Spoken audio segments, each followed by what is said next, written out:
क्या आपको पता है कि 90% स्टूडेंट के प्लेसमेंट ना होने का सबसे बड़ा रीजन क्या है? मैं Shiva Gautam, founder of Shiva concept solution, एक कंप्लीट केस स्टडी मैं आपको बता रहा हूं, ठीक है, जो मैंने फील किया है, क्योंकि मैं खुद एक ट्रेनिंग इंस्टीट्यूशन से बिलोंग करता हूं। मैं ट्रेनिंग इंस्टीट्यूट रन कर रहा हूं, साथ में मैं खुद एक ट्रेनर्स भी हूं, ठीक है। और मेरे बैच में बहुत सारे बच्चे होते हैं जिनमें से कुछ बच्चों का प्लेसमेंट होता है, कुछ बच्चों का प्लेसमेंट नहीं होता है। तो इसमें से प्लेसमेंट ना होने का सबसे बड़ा रीजन क्या है और प्लेसमेंट होने का सबसे बड़ा रीजन क्या है, ठीक है। इस वीडियो के माध्यम से मैं ये पूरी चीजें क्लियर करूंगा। तो सबसे पहले तो मैं आपको बताना चाह रहा हूं कि देखो, जब भी हम कोई भी कोर्स ज्वाइन करते हैं तो इनिशियल के 1 वीक तक तो स्टूडेंट बहुत जोश में रहता है। हर कोई लर्नर बहुत जोश में रहेगा कि उसको ऐसा लगेगा बस सीधी सी बात है 7-8 दिन पढ़ने के बाद ही उसको सीधे कंपनी मिल जाएगी। तो मतलब मेरा कहने का मतलब ये है कि जो मैंने पहला केस स्टडी किया है, इसमें मैंने देखा है कि आपका जो इगरनेस या जो आपके अंदर का जो पर्टिकुलर स्ट्रेंथ जो रहता है वो जब भी आप कोर्स ज्वाइन करते हो तो इनिशियल के 1 वीक तक सबसे अपर में रहेगा, फिर धीरे धीरे डाउन होता रहेगा। ये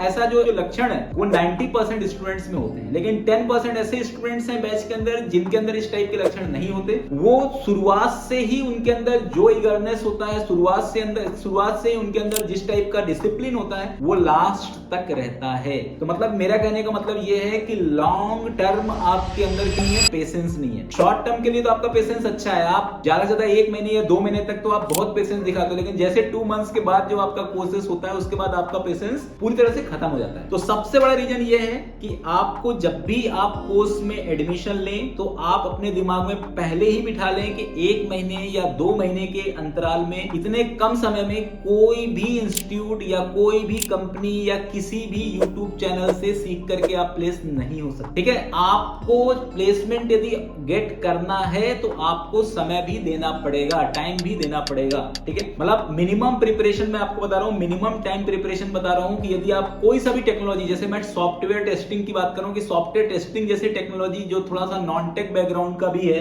यदि आप इसके लिए भी प्रिपेयर होते हो तो आपको एटलीस्ट 6 मंथ का टाइम तो देना ही पड़ेगा। यदि आप प्रोग्रामिंग के लिए प्रिपेयर होते हो तो मैक्सिमम टाइम आपको 1 ईयर का लेके चलना है, ठीक है। भले मैं नहीं बोल रहा हूं कि आपका हो सकता है कि आपको 4 मंथ में सिलेक्शन हो जाए, लेकिन आपको मेंटली 1 ईयर के लिए प्रोग्रामिंग के लिए प्रिपेयर होना पड़ेगा। अभी क्या होता है कि जैसे फॉर एग्जांपल अपना जो इंडियन कल्चर है वो पूरा का पूरा पेरेंट्स और चाइल्ड के बीच में डिस्कशंस होता है। अब हम अपने घर पे डिस्कशन करके बोल देते हैं कि हमारा 2 या 3 महीने में प्लेसमेंट हो जाएगा, चौथे महीने में जॉब मिल जाएगी। हमारा फ्रेंड भी 2 महीने का कोर्स किया बैंगलोर से और देखो अभी अच्छी कंपनी में वो जॉब कर रहा है, 3 महीने में उसको 10 लाख का पैकेज मिल गया। पेरेंट्स भी खुश कि चलो ठीक है बेटा 3 महीने के अंदर उसको प्लेसमेंट हो जाएगा, ठीक है। अब आपका 3 महीने के अंदर आपका प्लेसमेंट नहीं हुआ तो घर से भी आपको एक प्रेशर आता है क्योंकि आपने कमिटमेंट ही गलत किया, ठीक है। तो आपको जो कमिटमेंट करना, मैं आपको फिर से बता रहा हूं कि यदि आपका नॉन टेक बैकग्राउंड से रिलेटेड कोई कोर्सेस है तो 6 मंथ, और यदि आपके पास टेक बैकग्राउंड से रिलेटेड कोई कोर्स कर रहे हो तो 1 ईयर तक का आपके पास एक लॉन्ग टर्म क्या होना चाहिए, एक प्लानिंग होना चाहिए, ठीक है। तभी आप प्लेस हो सकते हो। जिनके पास लॉन्ग टर्म प्लानिंग नहीं होते हैं तो वो घबराते हैं क्योंकि उनको लगता है कि समय ज्यादा हो गया, टाइम ज्यादा हो गया, हम क्या जवाब देंगे। ये एक सबसे बड़ा रीजन होता है क्योंकि देखो पेरेंट और चाइल्ड इन दोनों का माइंड सेटअप अलग अलग होता है, ठीक है। हो सकता है कि पेरेंट्स आपको प्रेशराइज, आप जिसको बोलते हैं ना पेरेंट्स से प्रेशर आ रहा है, प्रेशर नहीं आता है। एक्चुअली आपने जिस तरीके से डिस्कशन किया उस तरीके से आपने उनको, जो भी आपका पर्टिकुलर आपका डिस्कशन था वो डिस्कशन का जो यूज केस था या जो डिस्कशन का जो सिनेरियो था वही सही नहीं। फर्स्ट प्रॉब्लम मैंने आपको बता दिया कि पेशेंस की प्रॉब्लम, ठीक है। सेकंड प्रॉब्लम मैं आपको बताता हूं कि आप कोर्स तो ज्वाइन कर लेते हो, ठीक है, आप क्लासेस भी बिल्कुल पर डे अटेंड करते हो, लेकिन जो क्लासेस अटेंड करने के बाद जो प्रैक्टिस सेशन होता है 4 से 6 घंटे का, 8 घंटे का, 10 घंटे का, उनमें से सिर्फ 10% बच्चे ही करते हैं। बाकी वो 90% बच्चों का वही आदत होती है कोचिंग की, जो आपने 11th-12th में कोचिंग में ज्वाइन किया है, बस कोचिंग गए, आपने कोचिंग अटेंड किया, ठीक है, उसके बाद फिर आप अपना जो भी करिकुलम है उसका थोड़ा बहुत पढ़ाई किया 1 या 2 घंटे और उसके बाद बस आपको कुछ करना ही नहीं है। तो बस वही हैबिट आपके मन में रहता है और वही हैबिट आप यहां पर भी इंप्लीमेंट करते हो। जब आप टेक्निकल कोई भी कोचिंग ज्वाइन करते हो तो क्लास सेशन से ज्यादा इंपॉर्टेंट प्रैक्टिस सेशन होता है। जो बच्चे प्रैक्टिस सेशन पे अपना टाइम ज्यादा से ज्यादा देंगे उनको प्लेसमेंट जल्दी होगा, क्योंकि प्रैक्टिकल सेशन जब वो करेंगे तभी उनके दिमाग के अंदर वो जो कंटेंट हम आपको क्लास में बता रहे हैं वो कंटेंट आपके दिमाग में बैठेगा और उसी से आपकी लर्निंग होगी। अब तीसरा जो मैं आपको बता रहा हूं कि सबसे ज्यादा होता है कोर्सेस के बीच में गैप। अब जैसे इंडिया एक ऐसी कंट्री है जिसमें आपको पता है कि हर महीने के अंदर कोई ना कोई फेस्टिवल आएगा ही आएगा। दिवाली आएगा, आपका दशहरा आएगा, होली आएगा, रक्षाबंधन आएगा, शादियां आएंगी, ठीक है। यदि कुछ भी नहीं है तो बर्थडे की पार्टी ही हो रही है, ठीक है। तो मतलब कुछ ना कुछ आपको फेस्टिवल्स मिलेंगे। तो ये फेस्टिवल्स आपके लिए एक बहुत बड़ा इंट्रैक्शन होता है आपके करियर के लिए। जब आप 2 दिन का या 1 दिन का भी गैप यदि किसी भी क्लासेस के अंदर कर देते हो तो इसका मतलब ये है कि आपका फ्लो पूरी तरह से टूट चुका है। आप कितना भी बैकअप कर लो, आप कितना भी डिस्कशन कर लो, आपका जो इंटरनल माइंड सेटअप है वो ऑटोमेटिकली क्या है, आपके क्लास से क्या हो रहा है, डिटैच हो रहा है। तो जिन बच्चों का सबसे ज्यादा गैप होता है उनको प्लेसमेंट में सबसे ज्यादा प्रॉब्लम है। तो यदि आपका गैप हो रहा है तो आप लिख लो, यदि आपने 1 दिन का गैप किया तो आप 10 दिन डिले कर रहे हो। यदि आपने 1 हफ्ते का गैप किया तो मतलब आपका 1 महीने डिले हो रहा है। यदि आपने 1 महीने का गैप किया तो आपने 6 महीने का डिले किया। तो यदि आपने प्लेसमेंट के लिए 6 महीने का टाइम लिया, तो यदि आपने बीच में गैप किया तो समझ लो वो 1 साल में जाएगा। यदि आपने 3 बार गैप किया तो समझ लो वो 1.5 साल में जाएगा, ठीक है। ये भुगतान आपको करना होगा, लेकिन आप इसके लिए तैयार नहीं होते हो। आप प्रॉपर एंजॉयमेंट करते हो, पूरा लीव मना करके आते हो, पूरी तरह से आप पूरा फेस्टिवल मनाते हो और वापस क्लास रिज्वाइन करते हो और आप अपने दिमाग में वही मना स्थली लेकर के बैठते हो कि हमारा प्लेसमेंट 6 मंथ में हो जाएगा। और जब आपको आउटपुट नहीं मिलता है तो आप पूरी तरह से उस फील्ड से बाहर हो जाते हो। तो ये भी एक रीजन है। तो मैं आपको यही सजेस्ट करूंगा कि भले चाहे कितना भी क्रिटिकल प्रॉब्लम क्यों ना हो, ठीक है, मेडिकल इमरजेंसी को छोड़ करके इसमें आपको ये ट्राई करना है कि आपको किसी भी टाइप का कोई गैप या लीव लेना ही नहीं है। यदि आप गैप और लीव यदि लेते हो तो सीधी सी बात है कि आपका पर्टिकुलर जो इंटरेस्ट होगा लर्निंग में पूरी तरह से क्या हो जाएगा, खत्म हो जाएगा। तो मेरा जो थर्ड सजेशन है, यदि आप ट्रूली प्लेसमेंट चाहते हो तो आपको किसी भी टाइप का लीव नहीं लेना है, ठीक है, जब तक आपका पूरा गोल अचीव नहीं होता है। यदि आपका गोल अचीव हो जाता है, आप किसी भी कंपनी में प्लेस भी हो जाते हो, तो आप कंपनी से बोल दो कि मैं 15 डेज के बाद ज्वाइन करूंगा और 15 दिन, 20 दिन, 1 महीने आप घूमो, ठीक है, आराम से घूमो।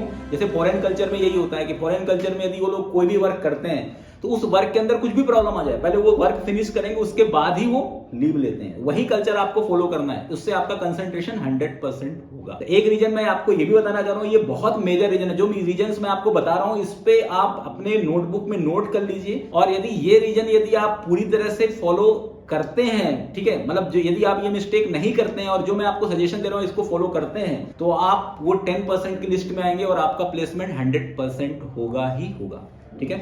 तो अब मैं चौथा रीजन बताता हूं। चौथा रीजन ये है कि आपने क्लासेस के अंदर लर्निंग तो कर लिया, लेकिन उसको आपने लॉन्ग टर्म तक आप उसको याद नहीं रख पाते। जैसे फॉर एग्जांपल आपने कोई भी टॉपिक पढ़ा, आपको 2 दिन तक याद है, 3 दिन तक याद है, लेकिन जैसे आपका जो उसका सेकंड पार्ट चालू हुआ तो फर्स्ट पार्ट ऑटोमेटिकली आपके आप फॉरगेट हो जाते। जबकि आपको एक पर्टिकुलर, जब भी आप किसी भी तरीके का कोई भी लर्निंग कर रहे हो, कोई भी टेक्नोलॉजी सीख रहे हो, तो आपको जो पुराना कंटेंट है उस पर भी फोकस करना है, जो आपका नया कंटेंट है उस पर भी फोकस करना है। ये मतलब आपको पुराना भी नहीं भूलना है और नया भी याद रखना है। अब ये चीजें आप कैसे कर सकते हो, क्योंकि इसके लिए आपको एक शेड्यूल मेंटेन करना पड़ेगा, कि आपको एक रिवाइज सेशन मेंटेन करना पड़ेगा अपने माइंड के अंदर, आपके अपने टाइम टेबल में, कि 2 घंटे मुझे रिवाइज करना है और 6 घंटे मुझे पढ़ना है, ठीक है। 8 घंटे मतलब 8 आवर्स का सेगमेंट आप डिवाइड कर लीजिए। 8 आवर्स आपको लर्निंग पे देना है, 8 आवर्स आपको रेस्ट, जो भी आपको फिटनेस जितने भी उसमें 8 आवर्स देना है, और 8 आवर्स आपको स्लीपिंग में देना है। यदि ये 3 सेगमेंट यदि आप फॉलो करते हो, 8 सेगमेंट, तो इसके अंदर आपका ऑटोमेटिकली पूरा का पूरा प्रिपरेशन हो सकता है और आप जिस तरीके से आपने प्लानिंग किया उस प्लानिंग के अकॉर्डिंग ही आपका प्लेसमेंट हो जाएगा, ठीक है। अब मैं एक मिस्टेक और बताता हूं कि बहुत सारे बच्चे ऐसे भी होते हैं जो अपने कलीग से कंपेयर करते हैं। जैसे फॉर एग्जांपल आपका बैच चल रहा है और आपके पिछले वाले बैचेस में बहुत सारे ऐसे बच्चे होंगे जिनका प्लेसमेंट नहीं हुआ होगा, तो आपका फोकस उन पे होगा जिनका प्लेसमेंट नहीं हुआ है, आपका फोकस उस पे नहीं होगा जिनका प्लेसमेंट हो चुका है। क्योंकि एक्चुअली क्या है, हम ह्यूमन बीइंग्स हैं, ठीक है। आप नेगेटिव चीजों को जल्दी ग्रैस्प करते हो, पॉजिटिव चीजों को बाद में ग्रैस्प करते हो। मैंने क्या बोला कि 10% जो बच्चे प्लेस होते हैं किसी भी जगह, उनसे आप गाइडेंस नहीं लोगे। जो नहीं है प्लेस उनसे आप गाइडेंस लोगे, क्योंकि जो नहीं प्लेस हुआ वो आपको आसानी से अवेलेबल हो जाएगा। आप उससे सजेशन लोगे, वो आपको 10 नेगेटिव चीजें बताएगा, आपके माइंड में ऑटोमेटिकली वो नेगेटिव चीजें भरती जाएगी और धीरे धीरे आप पूरी तरह से नेगेटिव हो जाओगे। तो इससे किसी का नुकसान नहीं होने वाला है, इससे आपका नुकसान होने वाला है। इसलिए हमेशा ऐसे लोगों से सजेशन लीजिए जो पॉजिटिव माइंड सेटअप के हों, ऐसे लोगों को देखिए जो सिलेक्टेड हो, ऐसे लोगों से आपको नहीं सीखना है जो आपका ऑलरेडी रिजेक्टेड लोग। मेरा ये जो सजेशंस है, इस सजेशंस को यदि आप फॉलो करते हो, स्टेप बाय स्टेप आप इसको लिखते हो, आप इसको प्रॉपर इस गाइडलाइन को यदि फॉलो करेंगे इनिशियल से लेकर लास्ट तक, तो आपका प्लेसमेंट बिल्कुल होगा। अब एक पॉइंट और मैं बताता हूं, पढ़ाई बहुत इंपॉर्टेंट है, टॉपिक वाइज आप पूरी तरह से प्रिपेयर करिए, साथ ही साथ आपको कुछ मॉक इंटरव्यूज भी अटेंड करने हैं। अब वो मॉक इंटरव्यू आप खुद से भी ले सकते हो। जैसे फॉर एग्जांपल आप बहुत सारे इंटरव्यूज जैसे यूट्यूब के अंदर भी डाला रहता है, आप उस इंटरव्यूज को देखो, क्या क्वेश्चंस पूछा गया, उस क्वेश्चन का आंसर आपको पता है कि नहीं पता है। आजकल बहुत सारे AI बेस्ड वेबसाइट भी आ चुके हैं जो मॉक इंटरव्यूज के लिए एक फ्री वेबसाइट प्रोवाइड करते हैं जहां से आप अपने मॉक इंटरव्यू या स्क्रीनिंग टेस्ट या मशीन टेस्ट इस तरीके के प्रैक्टिस भी आप कर सकते हैं।